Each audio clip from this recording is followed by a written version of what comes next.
bersyukur ya Tuhan, sampai saat ini Tuhan menolong kami, memelihara hidup kami Bapa. Terima kasih Tuhan, terpuji nama-Mu. Yes.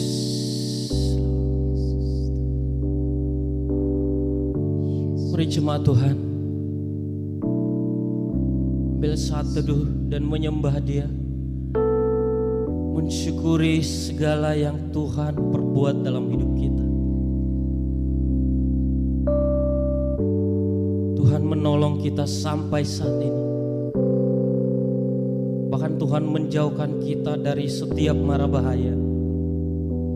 Karena kita percaya firman Tuhan, jalan hidup orang benar Tuhan terus menuntun langkahnya. Terima kasih Tuhan. Mari mulai sembah Dia, ucapan syukur bagi Dia. Haleluya. Oh Jesus, ini hidup kami Tuhan. Urapi kami Bapa. Haleluya. Oh, haleluya. Angkat suara, mari sama-sama sembah Dia. Yesus yang telah memelihara hidup kita.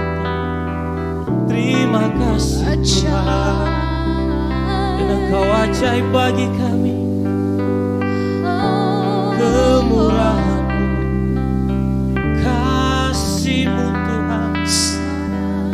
Haleluya.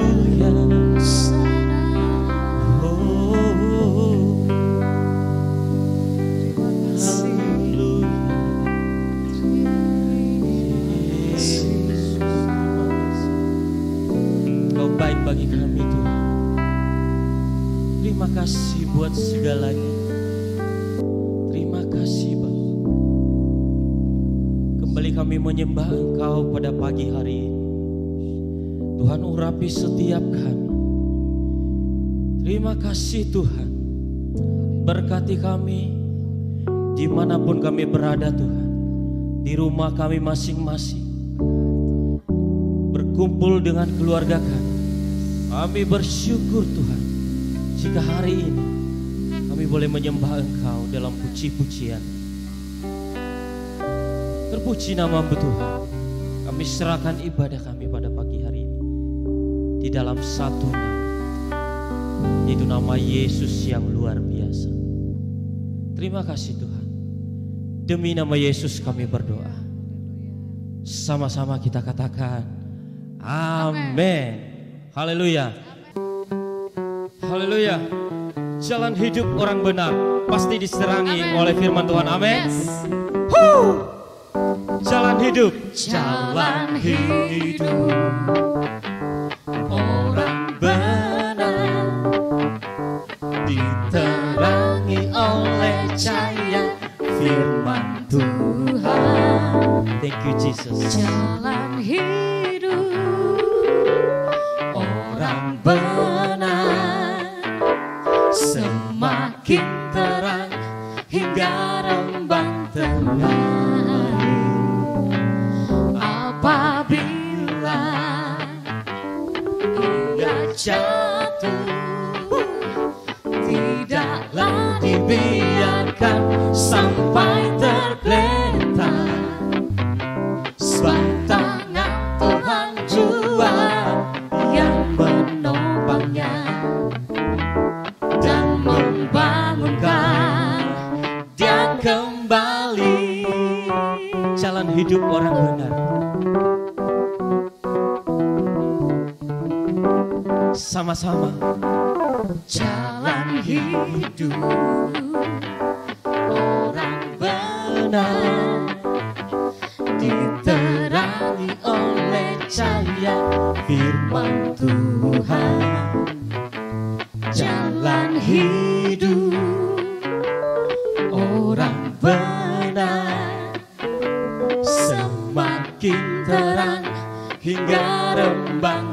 tengah hari, apabila dia jatuh, tidaklah dibiarkan sampai tergeletak, sebab tangan Tuhan jua yang menopangnya dan membangunkan dia kembali. Sebab tangan Tuhan jua yang menopangnya. Thank you Jesus. Kau membangunkan kami. Dia kembali. Sebab tangan Tuhan jua yang menopangnya dan membangunkan dia kembali. Puji nama Tuhan. Orang benar selalu disertai oleh Tuhan. Amin. Yes. Mari kita bersuka cita.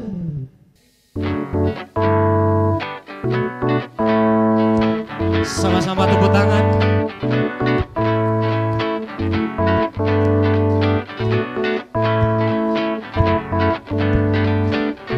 Yuk. Terima sukacita surga, itulah kekuatan bagi jiwa. Ku dapat rasakan kasih-Nya di tengah badai yang bergelora. Terima sukacita surga. Mari bersukacita. Itulah kekuatan bagi jiwa.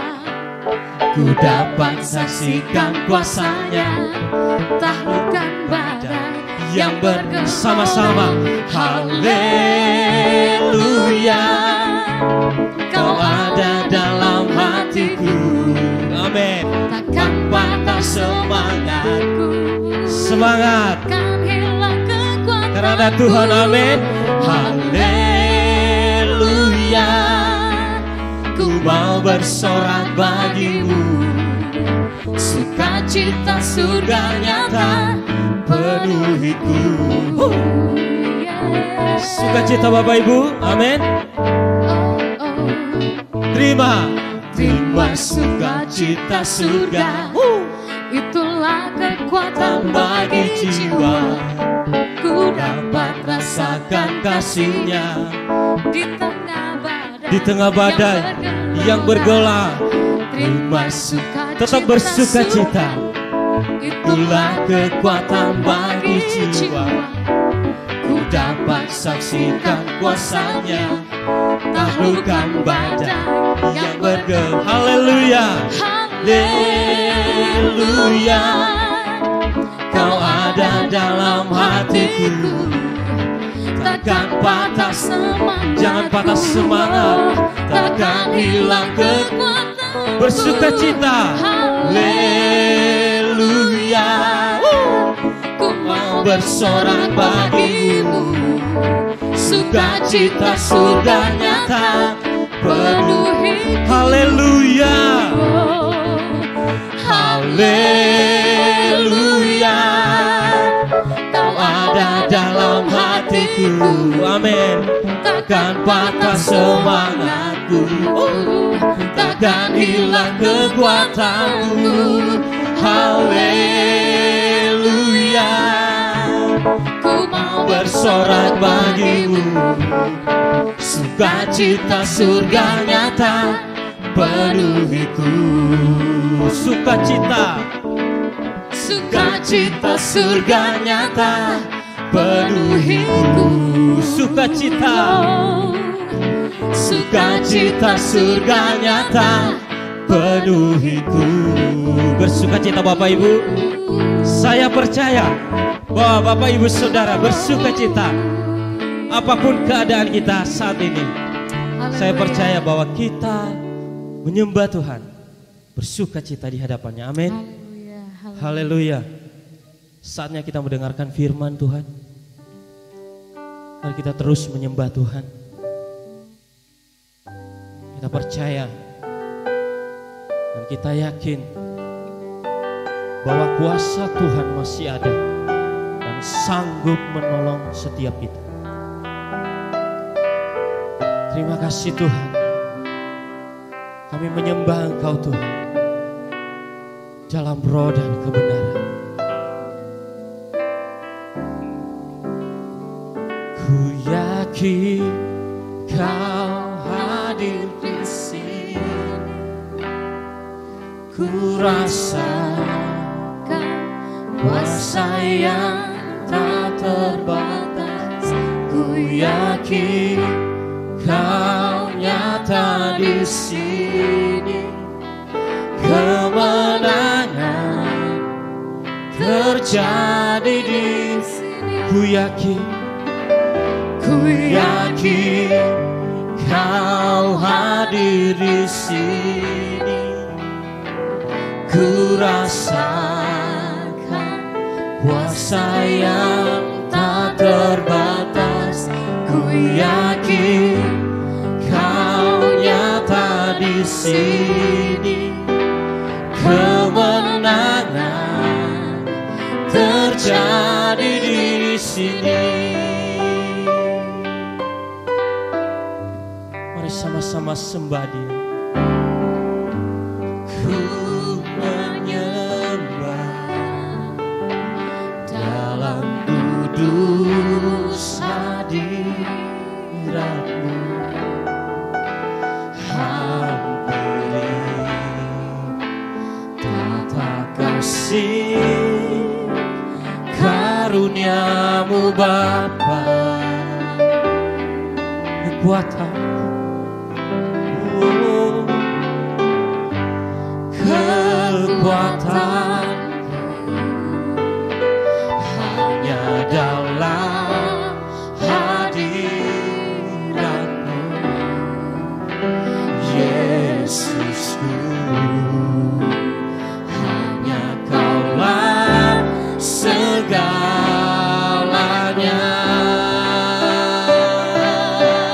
Kami yakin Tuhan. Ku yakin Kau hadir di sini. Ku rasakan kuasa yang tak terbatas. Kami yakin Kau nyata di sini. Nyatakan kuasa-Mu di tengah-tengah keluarga kami Tuhan. Ku yakin Kau hadir di sini. Ku rasakan kuasa yang tak terbatas. Ku yakin Kau nyata di sini.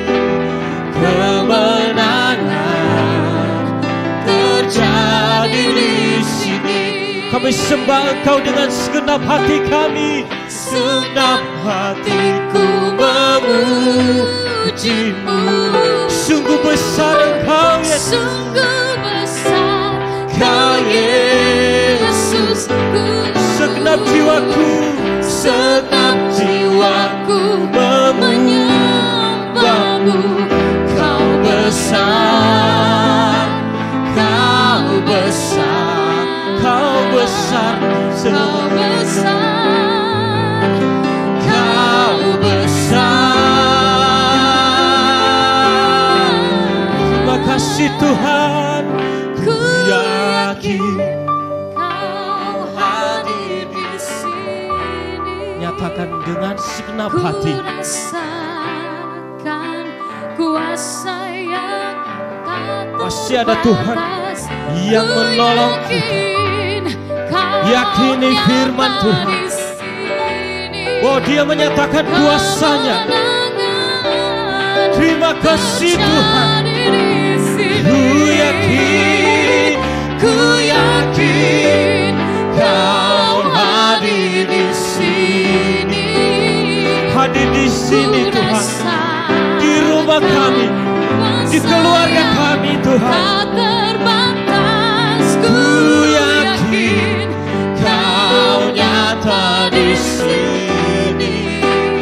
Kemenangan terjadi di sini. Ku yakin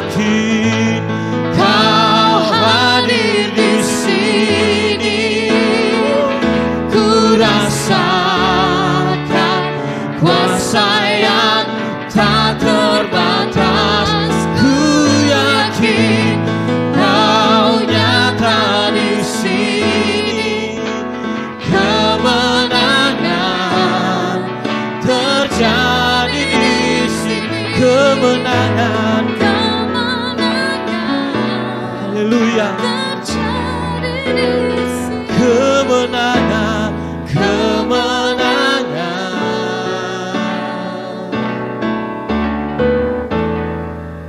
terjadi di sini. Kemenangan terjadi di rumah kami Tuhan. Terpuji namamu, kami bersyukur. Kami yakin bahwa ada mujizat bagi kami. Terpuji namamu Tuhan. Terpuji namamu. Terpuji namamu Tuhan. Haleluya, haleluya. Kami sambut kebenaran firman-Mu dengan segenap hati kami.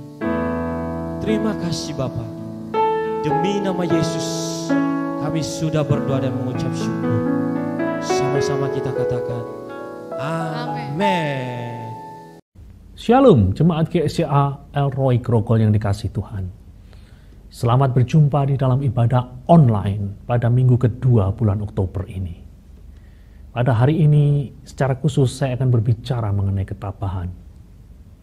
Saya akan membukanya dengan sebuah kutipan yang berasal dari seorang filsuf Inggris yang bernama John Locke. John Locke berkata, ketabahan adalah penjaga dan pendukung kebajikan-kebajikan yang lainnya.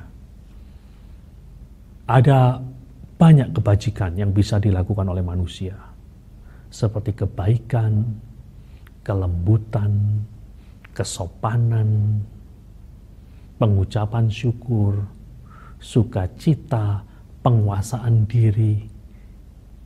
Dan John Locke mengatakan, ketabahan dan penjaga dari semua kebajikan-kebajikan yang lain tersebut adalah ketabahan.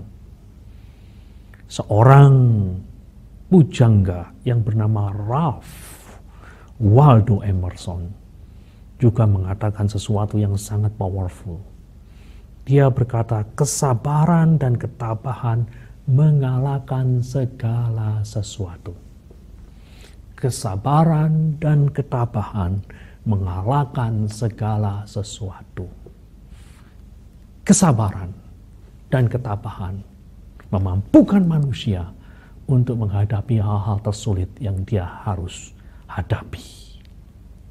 Pagi ini saya akan mengajak Anda untuk melihat pemahaman mengenai ketabahan dari sudut pandang kitab Kisah Para Rasul.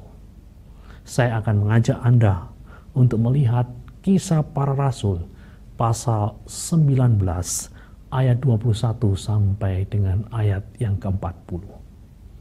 Di sini kita akan belajar mengenai ketabahan dari kehidupan seorang Rasul Yesus Kristus yang bernama Paulus. Mari kita baca bagian tersebut. Kisah Para Rasul pasal 19 ayat 21 sampai ayat yang ke-40. Kemudian daripada semuanya itu Paulus bermaksud pergi ke Yerusalem melalui Makedonia dan Akaya. Katanya, sesudah berkunjung ke situ, aku harus melihat Roma juga. Lalu ia menyuruh 2 orang pembantunya, yakni Timotius dan Erastus, mendahulunya ke Makedonia. Tetapi ia sendiri tinggal beberapa lama lagi di Asia. Kira-kira pada waktu itu timbul huru-hara besar mengenai jalan Tuhan. Sebab ada seorang bernama Demetrius, seorang tukang perak, yang membuat kuil-kuilan Dewi Artemis dari perak. Usahanya itu mendatangkan penghasilan yang tidak sedikit bagi tukang-tukangnya. Ia mengumpulkan mereka bersama-sama dengan pekerja-pekerja yang lain dalam perusahaan itu dan berkata, saudara-saudara, kamu tahu bahwa kemakmuran kita adalah hasil perusahaan ini. Sekarang kamu sendiri melihat dan mendengar bagaimana Paulus bukan saja di Efesus, tetapi juga hampir di seluruh Asia telah membujuk dan menyesatkan banyak orang dengan mengatakan bahwa apa yang dibuat oleh tangan manusia bukanlah dewa. Dengan jalan demikian, bukan saja perusahaan kita berada dalam bahaya untuk dihina orang, tetapi juga kuil Artemis, dewi besar itu, berada dalam bahaya akan kehilangan artinya.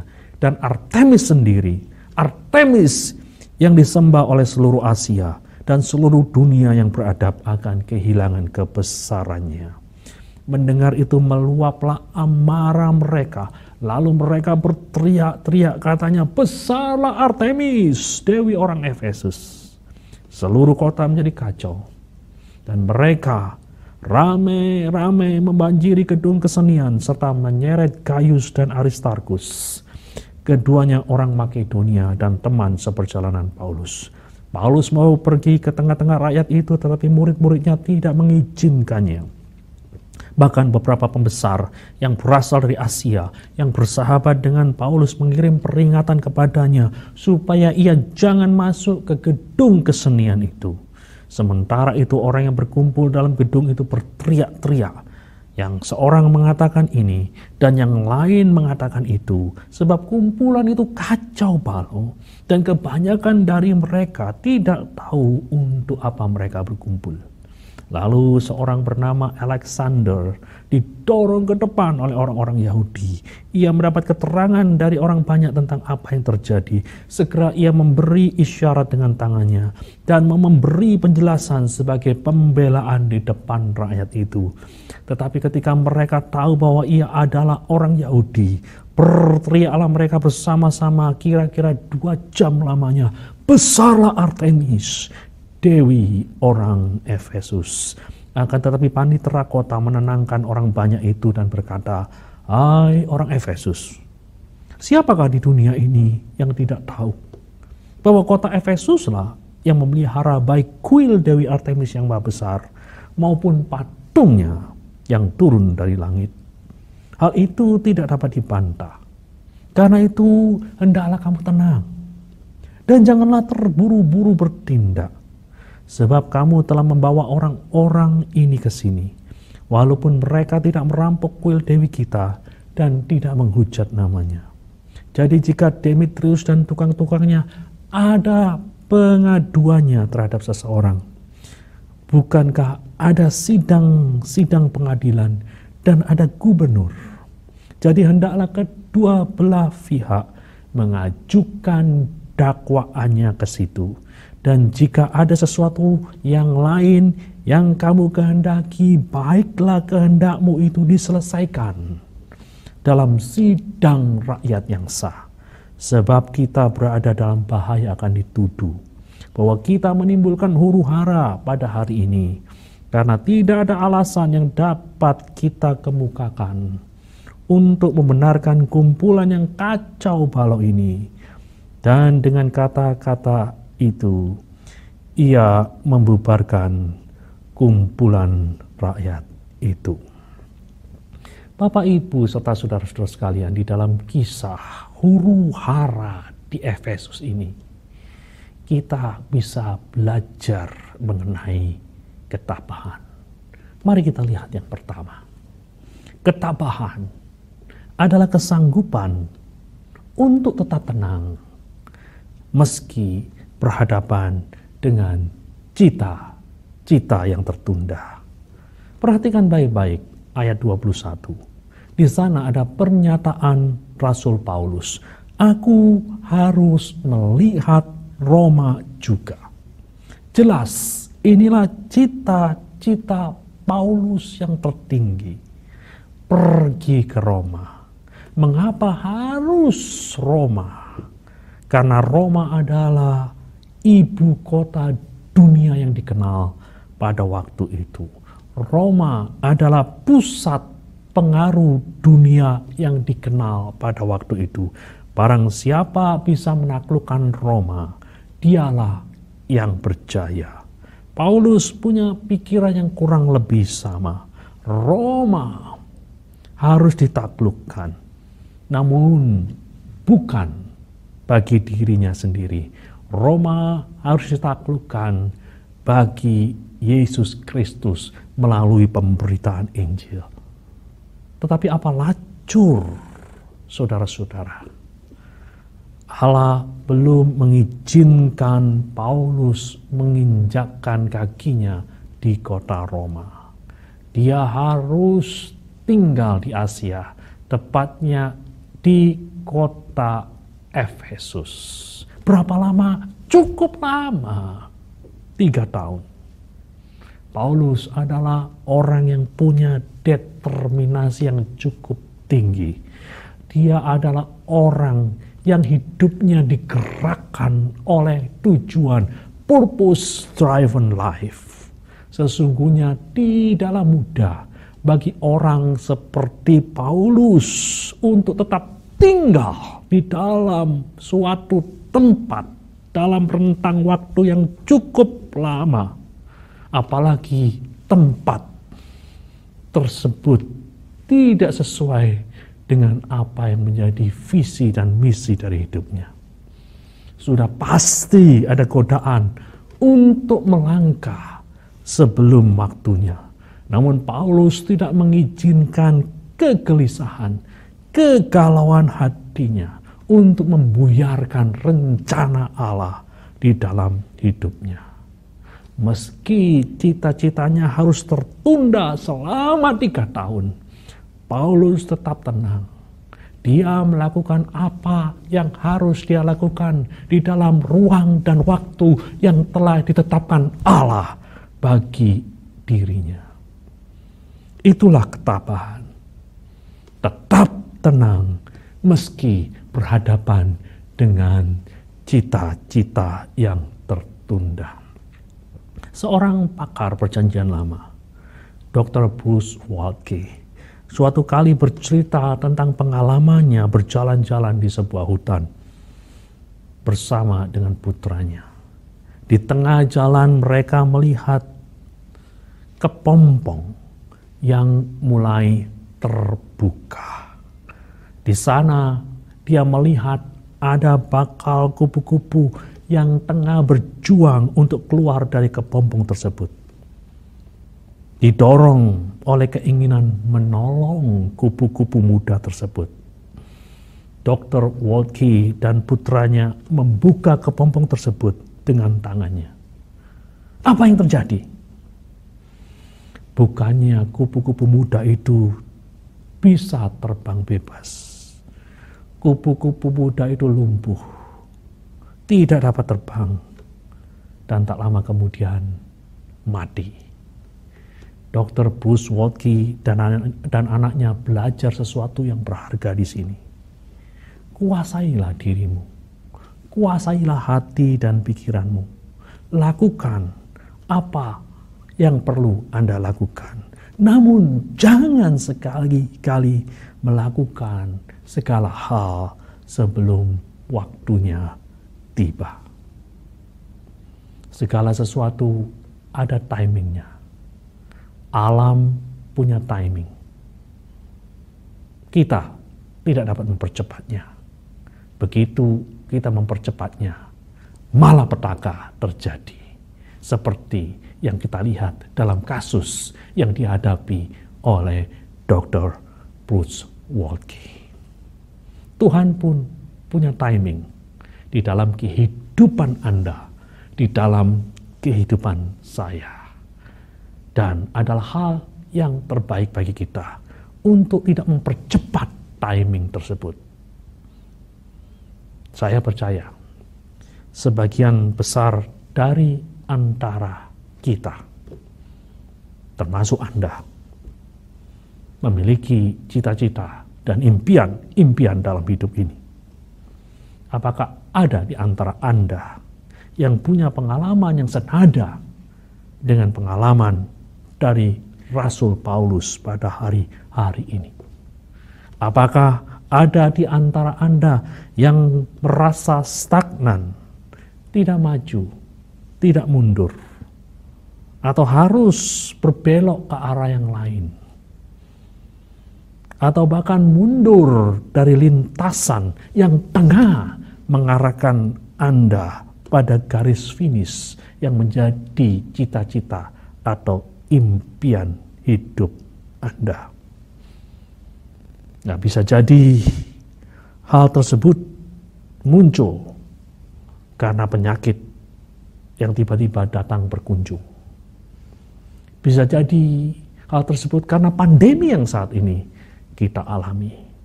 Kita punya rencana untuk membuka suatu usaha, namun kita tidak dapat melakukannya karena pandemi. Kita punya impian untuk melakukan sesuatu, namun kita tidak dapat melakukannya karena pandemi. Kita rindu karir kita bisa mencapai suatu titik yang kita inginkan, namun karena pandemi semuanya jadi tertunda. Ketika kita mengalami hal-hal yang semacam ini, marilah kita belajar dari Rasul Paulus untuk tetap tenang ketika kita harus berhadapan dengan cita-cita yang tertunda. Mungkin ada beberapa orang dari antara Anda yang memiliki cita-cita yang luar biasa di dalam hidupmu, tetapi hari ini terpaksa harus menunda lebih dulu karena ada persoalan keluarga, persoalan di antara suami dan istri, persoalan di antara orang tua dan anak-anak. Jangan kita galau, jangan kita gelisah ketika kita berhadapan dengan cita-cita yang tertunda ini.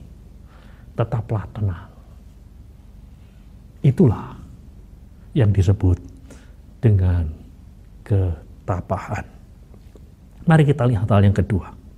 Ketabahan adalah kesanggupan untuk tetap tenang meski berhadapan dengan masalah besar yang bisa memicu kepanikan. Ketabahan adalah kesanggupan untuk tetap tenang meski berhadapan dengan masalah besar yang bisa memicu kepanikan. Bapak, Ibu, serta saudara-saudara sekalian, pelayanan Rasul Paulus di Efesus yang berlangsung selama 3 tahun ternyata membawa dampak buruk bagi industri souvenir dari pemujaan Dewi Artemis atau Dewi Diana.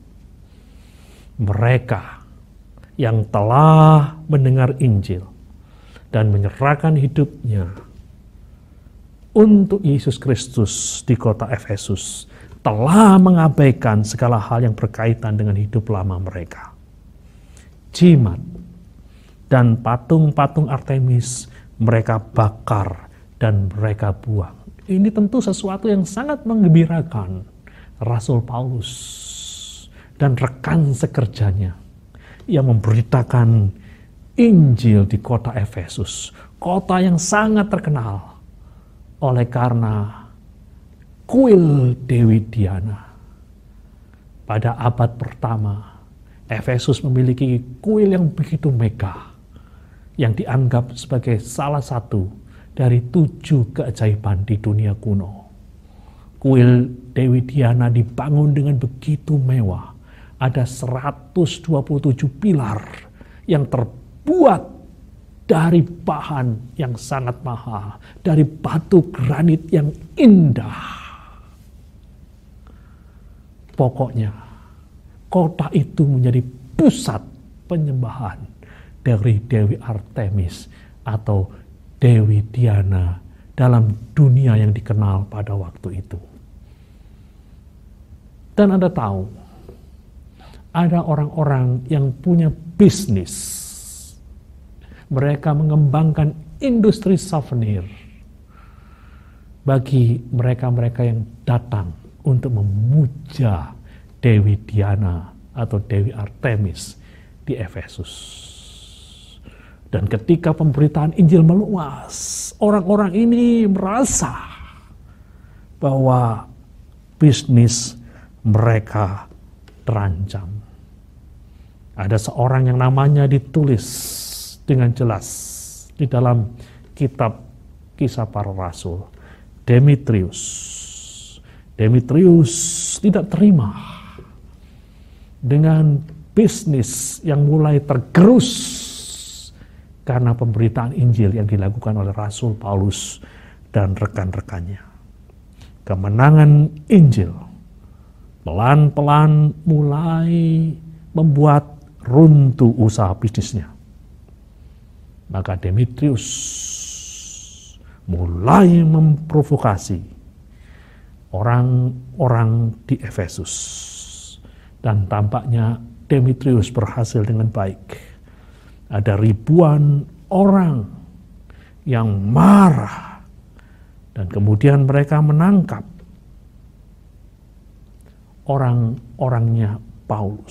Sesungguhnya mereka berusaha untuk menangkap Paulus, tapi tampaknya mereka tidak dapat menjumpai Paulus pada waktu itu. Yang bisa mereka temukan hanyalah Gaius dan Aristarkus, dua orang yang menjadi rekan sekerja Paulus. Dan dua orang ini kemudian diseret oleh massa yang demikian banyak. Bisa jadi jumlahnya ribuan. Gaius dan Aristarkus dibawa ke sebuah tempat yang disebut di dalam Alkitab terjemahan bahasa Indonesia sebagai gedung kesenian. Namun itu sesungguhnya adalah sebuah amfiteater, sebuah gedung yang cukup besar, sebuah bangunan yang cukup besar yang bisa menampung kurang lebih 25.000 jiwa. Nah, saudara-saudara sekalian, ketika mendengar kedua rekannya telah diseret dan siap untuk dihakimi oleh massa di amfiteater, Paulus siap untuk menemui mereka. Tapi ia dilarang untuk pergi bukan saja oleh murid-muridnya, melainkan oleh pembesar-pembesar Asia yang menjadi temannya. Sanggupkah saudara membayangkan kabut kepanikan yang menyelubungi seluruh komunitas orang-orang beriman? Sanggupkah saudara membayangkan perasaan dari Rasul Paulus yang ingin mengemban tanggung jawab yang harus dia emban? Dalam hal ini, kalau bisa dan kalau perlu, ia bisa menggantikan posisi dari Gaius dan Aristarkus. Dia ingin berbuat sesuatu, tetapi dia tidak bisa berbuat apa-apa. Syukurlah, ketika berhadapan dengan kondisi ini, Paulus tetap tenang. Ketika berhadapan dengan masalah besar yang bisa punya potensi untuk memicu kepanikan, Paulus tetap tenang. Andai kata Paulus bersikeras untuk datang, sesuatu yang fatal bisa saja terjadi. Inilah ketabahan, saudara-saudara sekalian. Ketabahan adalah ketenangan ketika harus berhadapan dengan masalah besar yang berpotensi untuk memicu kepanikan. Ada seorang yang bernama Robert Louis Stevenson, pernah mengalami masalah besar di dalam hidupnya. Ketika dia harus melihat anak yang dikasihnya terkapar karena penyakit yang sangat parah. Dalam situasi yang punya potensi untuk memicu kepanikan ini, Robert Louis Stevenson menghadapinya dengan ketenangan. Sembari menunggu anaknya yang sakit parah, dia mulai menulis sebuah tulisan yang kelak menjadi salah satu karya sastra klasik. Sebuah tulisan yang hari ini dikenal dengan judul Pulau Harta, Treasures Island. Salah satu karya yang paling banyak dibaca oleh manusia hingga hari ini. Bagaimana dengan keadaan Anda hari ini?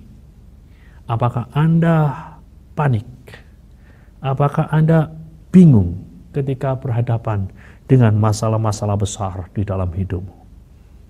Mohonlah agar engkau dikaruniai ketabahan pada hari ini, sehingga engkau bisa tetap tenang ketika engkau berhadapan dengan masalah besar yang punya potensi untuk menimbulkan kepanikan. Belajarlah dari Paulus yang tabah.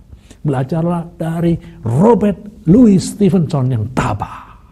Sehingga ada sesuatu yang indah tercipta dalam hidupmu.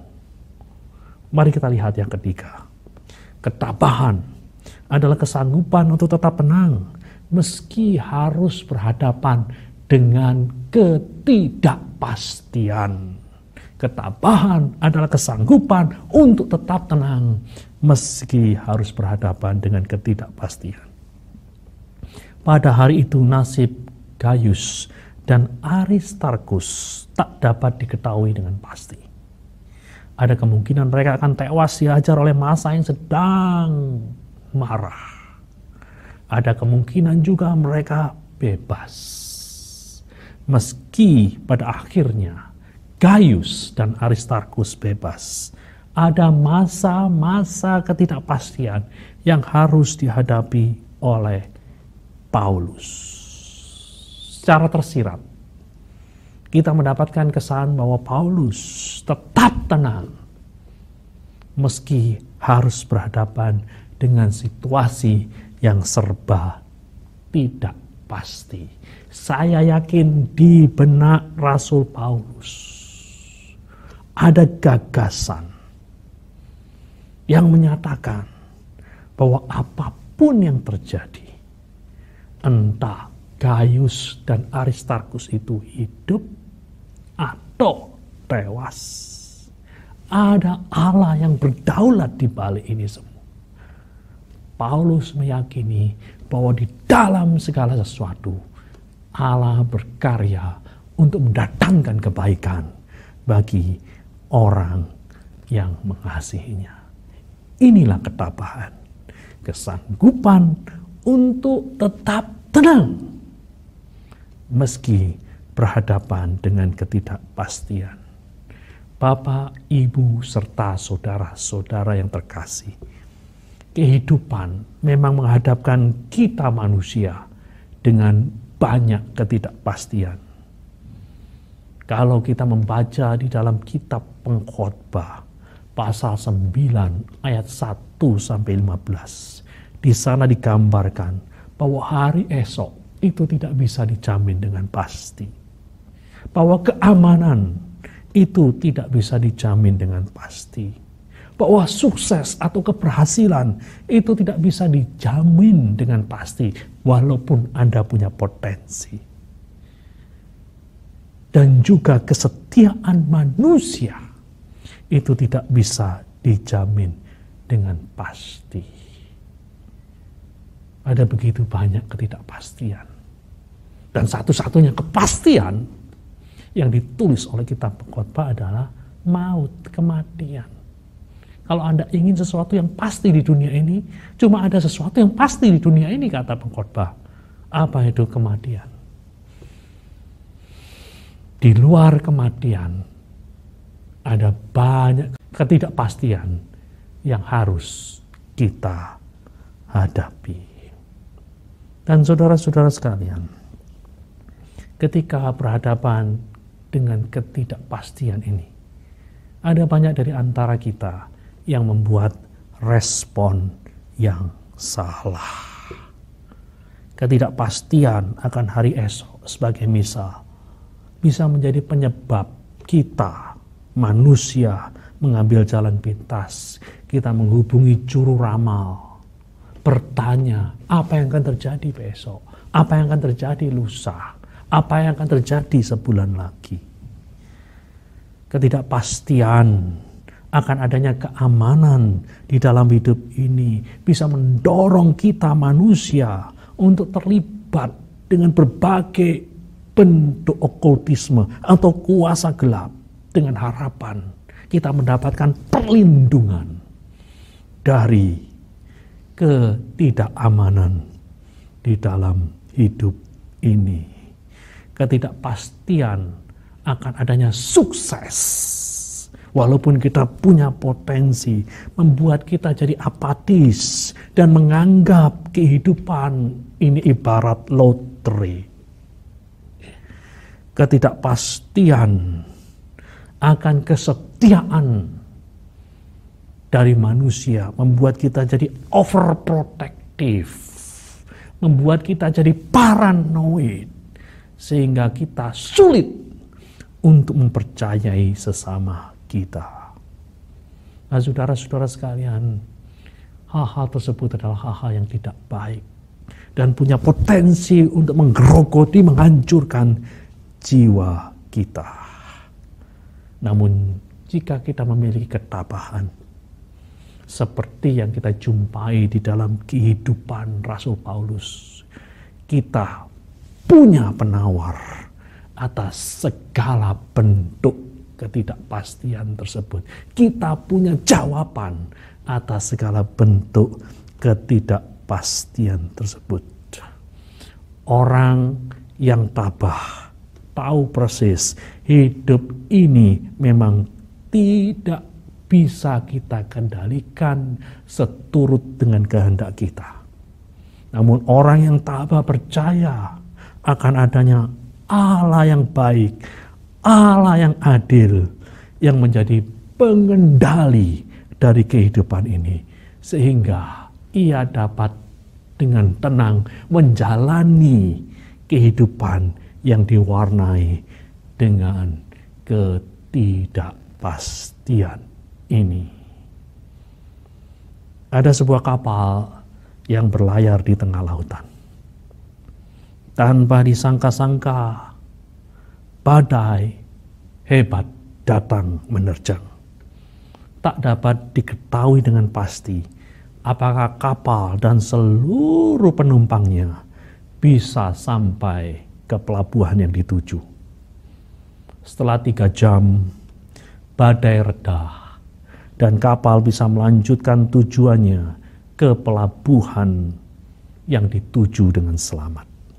Sebelum merapat ke pelabuhan, sang kapten kapal mendatangi seorang ibu sembari berkata, "Sepanjang hidupku mengemudikan kapal dan melintasi berbagai macam badai, tak pernah kujumpai orang yang setenang Anda kala menghadapi ketidakpastian di antara hidup dan mati."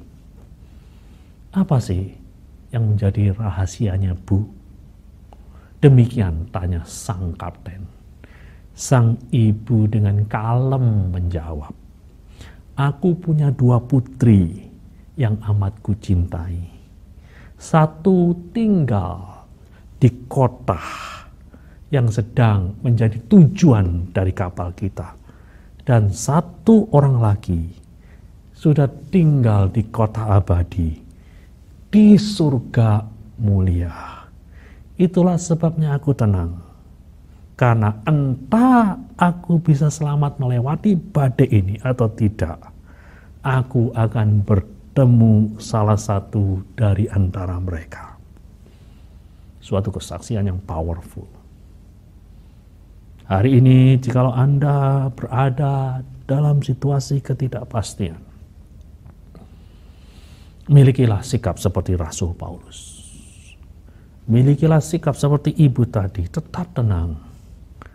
Karena Anda tahu persis apapun hasilnya, sukses atau gagal, sembuh dari sakit atau justru lebih parah, dipuaskan atau dikecewakan oleh orang yang kita percayai, jadi kepala atau jadi ekor, Allah tengah bekerja di dalamnya untuk membawa kebaikan bagi hidup kita. Pada akhirnya, saya ingin mengatakan, dengan ketabahan di dalam hatinya, seorang manusia dapat menghadapi pengalaman-pengalaman yang paling menakutkan. Namun tanpa ketabahan di dalam jiwanya, dia tidak bisa melakukan apa-apa. Bahkan sebuah tugas sederhana seperti menulis sebuah surat.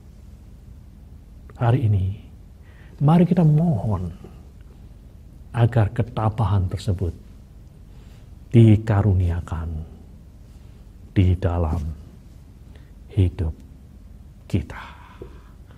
Sebelum saya tutup firman Tuhan pada hari ini, mari kita dengar lagu yang mengingatkan kita bahwa ketika hadirat Allah bersama-sama dengan kita, pada saat itulah kita akan mendapatkan kekuatan Allah yang membuat kita tenang, yang membuat kita tabah di dalam menghadapi segala macam persoalan di dalam hidup kita. Mari kita dengar lagu tersebut.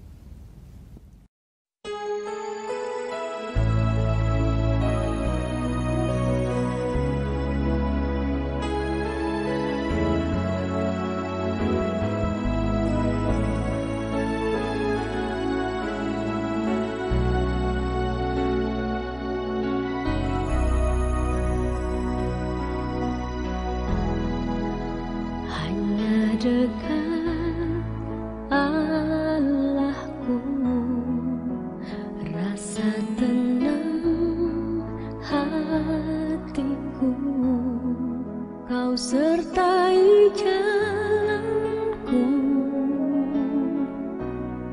sepanjang hidupku.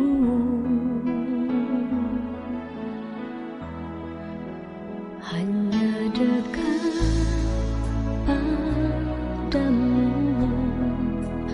ada kekuatan baru, Kaulah perlindunganku, keselamatanku. Ku ingin selalu bersekutu denganmu, menikmati hadiratmu. Biarkan rohmu tinggal dalam hidupku, sungguh indah bersamamu selamanya. Bapak, Ibu, serta saudara-saudara sekalian, di akhir dari firman Tuhan ini, mungkin ada di antara Anda yang saat ini sedang galau gelisah oleh karena ada cita-cita atau mimpi-mimpi yang tertunda, dan Anda memerlukan pertolongan Tuhan supaya Anda bisa tabah, tenang di dalam menghadapi ini semua. Anda taruh tangan kananmu di dadamu. Hari ini, jikalau ada di antara Anda yang tengah panik oleh karena berhadapan dengan masalah besar di dalam hidupmu, masalah di dalam keluargamu, masalah di dalam ekonomi dan keuanganmu, masalah di dalam pekerjaanmu, dan Anda rindu untuk mendapatkan ketenangan di dalam menghadapi ini semua. Anda rindu mendapatkan ketabahan, taruh tangan kananmu di dadamu. Hari ini, jikalau ada di antara Anda yang harus berhadapan dengan ketidakpastian, dan Anda bingung, dan rasa tidak berdaya. Hari ini, Anda rindu untuk mendapatkan ketenangan di dalam menghadapi itu semua. Anda rindu untuk dikaruniai ketabahan. Taruh tangan kananmu di dadamu. Mari kita berdoa.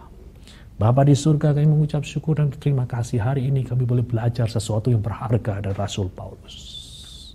Tuhan, hamba-Mu berdoa untuk anak-anak-Mu yang saat ini harus berhadapan dengan ketidakpastian di dalam hidup mereka, sedang mengalami kebingungan, ketidaktenangan. Hari ini karuniakan kepada mereka ketabahan, sehingga mereka bisa tenang ketika mereka berhadapan dengan ketidakpastian. Hari ini jikalau ada di antara anak-anak-Mu yang sedang panik Oleh karena harus berhadapan dengan masalah besar yang muncul di dalam hidupnya, masalah di pekerjaannya, masalah dalam ekonomi dan keuangannya, masalah di dalam kesehatannya, masalah di dalam hubungan-hubungan antar pribadi di dalam keluarga mereka. Tuhan, karuniakan kepada mereka ketabahan, sehingga mereka bisa tenang di dalam menghadapi persoalan-persoalan besar yang punya potensi untuk memicu kepanikan.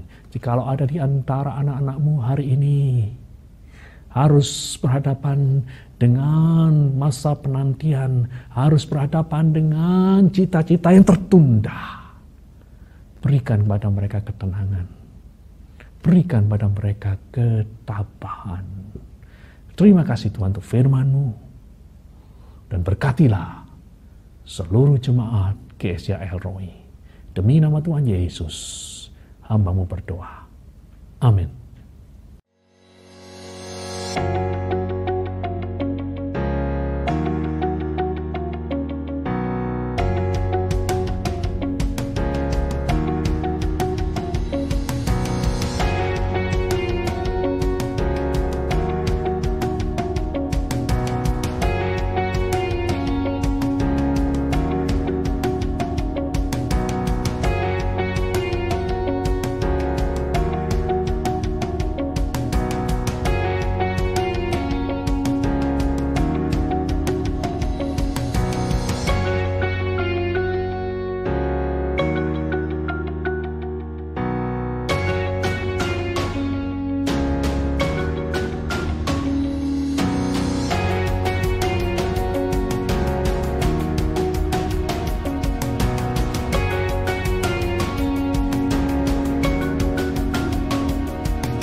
Ibu serta saudara-saudara yang terkasih, marilah kita tutup ibadah online kita pada hari ini. Mari kita berdoa. Bapa di surga, kami mengucap syukur dan berterima kasih. Kami boleh menyelesaikan ibadah online ini terlepas dengan segala keterbatasan yang kami miliki. Kami yakin, kami sudah diberkati. Kami yakin, kami sudah dikuatkan melalui ibadah online pada hari ini. Sebelum kami berpisah satu sama lain, hamba-Mu berdoa agar kiranya perlindungan Allah akan melindungi seluruh jemaat-Mu, keluar dan masuk mereka. Dengan siapa mereka bertemu, Tuhan akan lindungi sedemikian rupa, sehingga tidak ada satupun dari antara kami yang akan terpapar oleh COVID-19 di masa pandemi ini. Kami juga berdoa agar di masa-masa pandemi ini pintu-pintu surga, pintu-pintu berkat dibukakan, sehingga jemaat El Roi tidak akan kekurangan. Jemaat El Roi akan mendapatkan kecukupan bahkan kelimpahan dalam Tuhan. Jemaat-jemaat-Mu yang hari ini sedang susah, kiranya Tuhan hiburkan. Jemaat-jemaat-Mu yang hari ini sedang sakit, Tuhan jamah dan sembuhkan. Anak-anak kami yang sedang studi, Tuhan berikan kesabaran dan kerajinan kepada mereka sehingga mereka boleh berhasil dalam studi mereka. Terima kasih Tuhan. Kini kami serahkan hidup kami ke dalam tangan-Mu yang penuh kasih dan penuh kuasa. Jemaat El Roi, kini angkatlah kedua belah tangan-Mu. Tuhan memberkati dan melindungi engkau. Tuhan menyinari engkau dengan wajah-Nya dan memberimu kasih karunia. Tuhan menghadapkan wajah-Nya kepadamu dan memberimu damai sejahtera. Demi nama Tuhan Yesus, semua yang percaya berkata, amin.